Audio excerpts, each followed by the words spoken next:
Hey, what's going on? Terry here. And in this video lesson, we're going to show you what metrics you need to pay attention to in a lead gen campaign.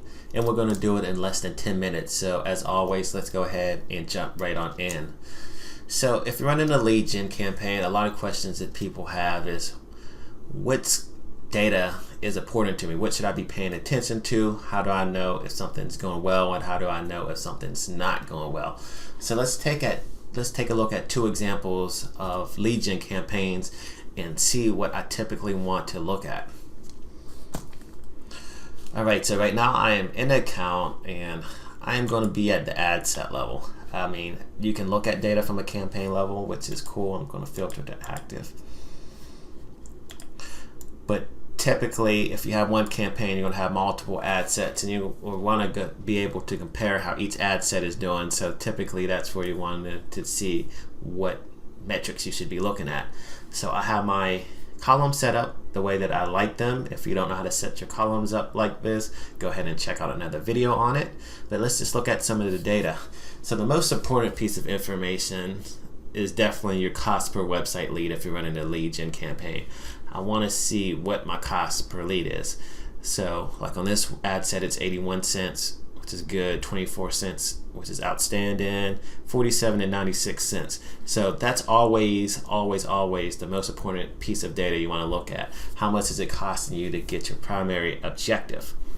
So in this case, we're doing pretty good. And then you want to take it a step further, especially if things aren't going this well, because you want to see why things are the way that they are. So secondly, I look at the cost per click on these campaigns or these ad sets. So right here, I'm paying 71 cents per click. I'm paying 15 cents, 47 cents, and 52 cents.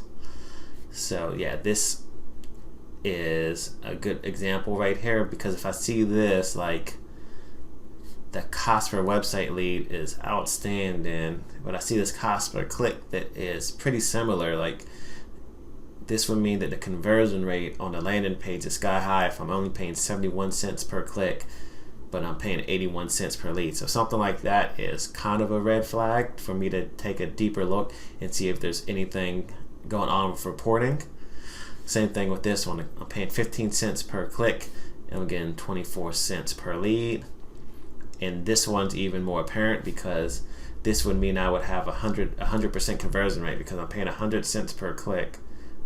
I'm paying 47 cents per click and I'm paying 47 cents per lead. So I want to check to see what's going on, especially with the type of lead. So let's just do that real quick.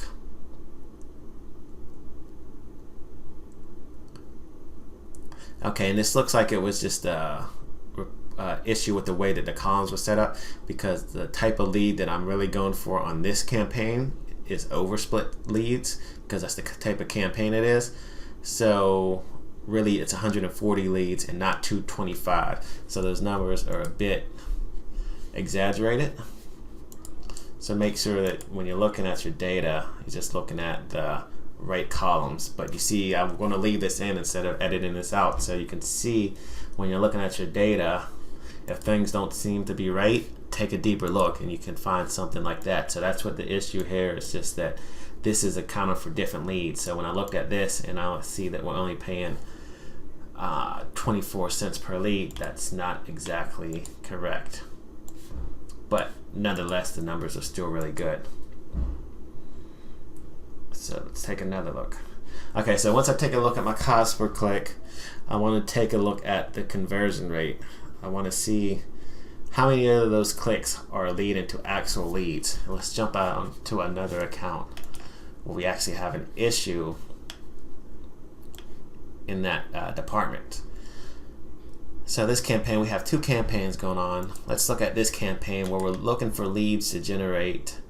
We're looking for leads in terms of generating book calls for a mortgage broker.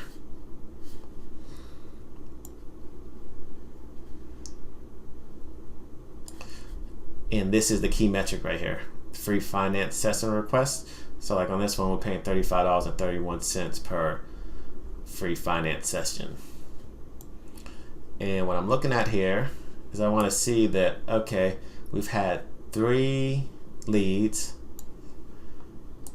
and we had 71 link clicks. So I'm always taking a look at that comparison, because if we have 3 out of 71, that means that we have about a 4.2% conversion rate. So that tells me that there's an issue there, because we want our conversion rate to be about, in this case, since we're taking people from an ad to get them to just book a call, we probably would be happy with 10%.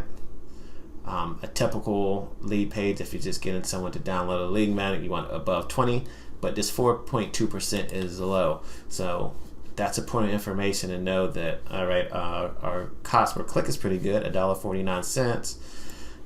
That's pretty good. Our cost per lead actually isn't that bad, but doing that calculation of the 3 divided by the 71 to see that we're only converting 4.2% of the traffic, that lets us know where we need to turn our attention to, and that states that there's a problem with the landing page, or there's a problem with some of the AdSense. Pretty much we just need a higher percentage of these people that click our ads actually opt in. So I'm going to do some numbers for these other ad sets as well. So this one we've converted 3 out of 90, so that's even worse. And then let's just look at the whole campaign. For the last 30 days, we've converted 18 out of 1,618 clicks. So that's a 2.9% conversion rate. So that tells us where the problem is right there. So for lead gen campaigns, I'm looking at the cost per lead, and then I'm kind of working backwards to see how we're getting that cost per lead. And sometimes the numbers look good, such as over here. We have, let's go up here.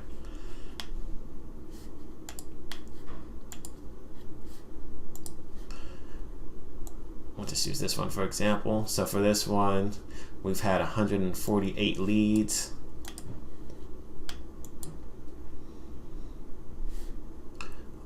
On 316 clicks. 46.8%. So we know that our landing page is converting 47%. So that's stellar. We don't need to do any work there. We'll take that all day. So pretty much in terms of ads, I'm looking to see how do we drive that cost per click, link click down, because our conversion rate is strong. So I may pay attention to more of this area in terms of optimizing. In this case, once I work backwards to see how we got that cost per lead, I identified our link is in the fact that we only converted 18 out of 618 clicks, and I know that that's a bit on the low end. For something like this, we want to be aiming at 10%, and if we got 10%, we would have cut this cost per lead in half from like $68 to $34. And in terms of getting a book call, even a 68 is acceptable, but if we were able to increase that conversion rate, we can go down to like $34, which would be awesome. So yeah, hopefully this is helpful in terms of looking at knowing what metrics to look at on a lead gen campaign. Let me know if you have any questions. Thanks for watching.